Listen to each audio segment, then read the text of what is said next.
My background, I have to pick where I want to drop my pin. It's like what location, yeah. I think it's helpful to share that I live in the world as an artist and as an educator and as a facilitator. And as an artist, I explore my lived experience in movement and text, in words, visual art. I think a lot of us artists' bodies touch a lot of things. As an educator, I spend a lot of time with young people, older people, all the points in between, exploring themes of mindfulness, creativity.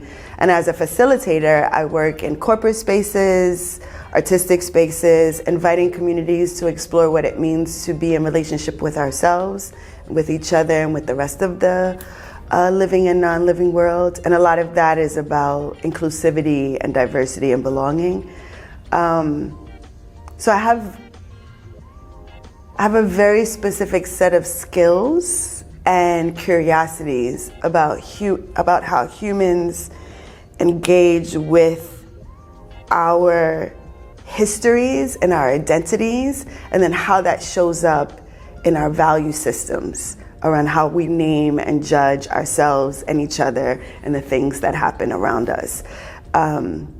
And the way that that is showing up in my development of the presentation, I'm curious about how art is accessible and how we talk about it, how if it's blessed by the gods and goddesses or godexes, or if it's available to all of us in some way, shape, or form, and how it can invite some pleasure and some joy and some connection. I think art making, creativity, can expose us to options of playing and understanding of who we are as humans, individually and collectively. I'm often curious about how art spaces take on other practices of other spaces to prove, or to not prove, I don't want to say prove, but to be like other spaces in getting points across.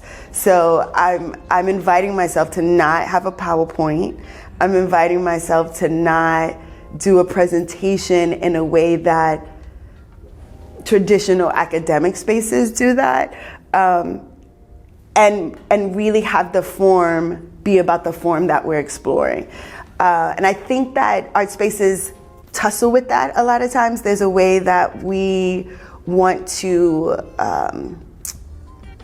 qualify in similar ways that other spaces do, and I'm curious about not participating in that way or expanding. Like we can have that and the way that this conference is being set up, it looks like that it wants to go that way, that there's like presentations and performances. So the conversation is about the thing that we're exploring as opposed to pointing to it, but putting us right in the middle of it. So for my presentation, I'm inviting some of my former students to be on stage with me to what I'm calling like alive the presentation, to like sing a little bit and move a little bit.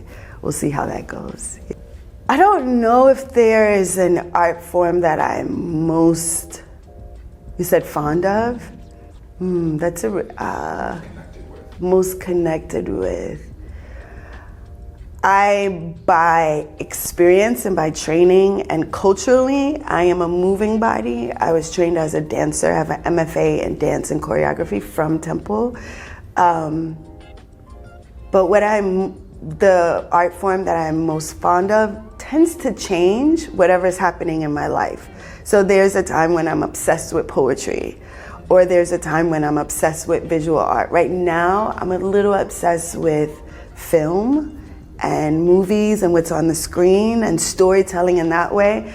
But I live in a body that is telling stories in movement. So I think, if I'm being honest, it fluctuates what I'm most fond of, but I live in a storytelling body. Like I'm telling stories through movement. I think, that's how I could answer that question. And I'm curious about how other people are telling stories. And I'm curious to be in conversation with folks that are telling stories through music and text and visual art. Yeah. humans have very specific needs in different degrees. There's a way that we desire community. I like to remind people that we don't develop on our own. Babies are very fragile.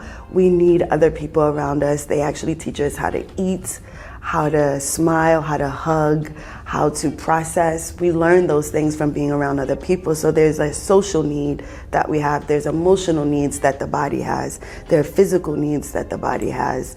And I think that the play, the experience, the invitation of the process of art making can expand and heighten and get into the juicy parts and the messy parts of what being human is. I think there's a way that art invites me to experience my humanity in ways that I don't have words for. So if there's something, like there's a part of the brain that doesn't exist in language. There's a part of the brain that there's in trauma-informed practices, we think about and teach about and create opportunities for the brain to process that doesn't have to be about forming words or forming linear connections. Art does that. Sometimes there's a song that bridges the gap of experiences or synapses that something else is just not going to do. Or moving the body in a different way, or seeing someone move a body in a different way, it triggers a memory, it triggers a response.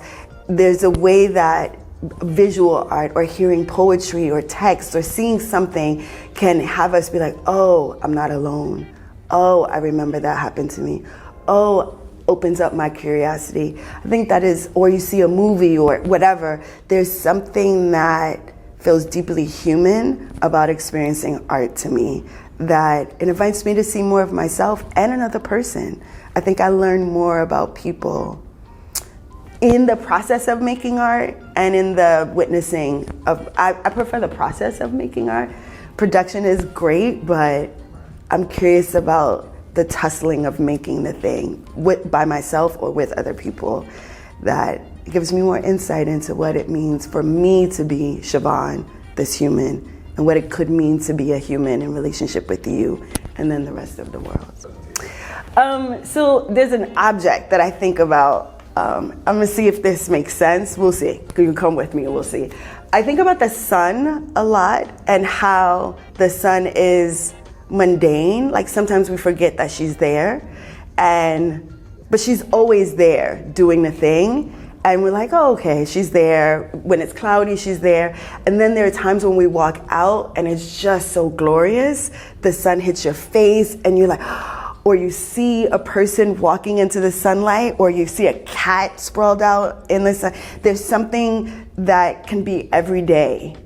And we not take it for granted, but it doesn't have to be as like pronounced.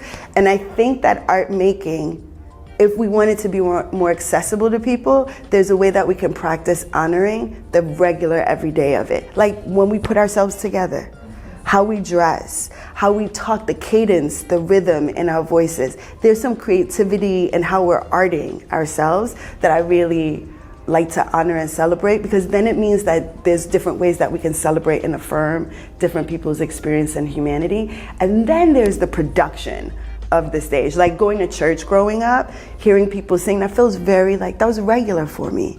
But I realized like there's something really magnificent about that. But it was regular. It was every Sunday the choir sang, or people did things, or the ushers march in a rhythm. And it's like there's beautiful details to this theatrical moment that feels regular, but it's really extraordinary when you get to like look at the details of humanity happening. So yeah, does that make sense? That yeah. answers my question perfectly. Okay, yeah.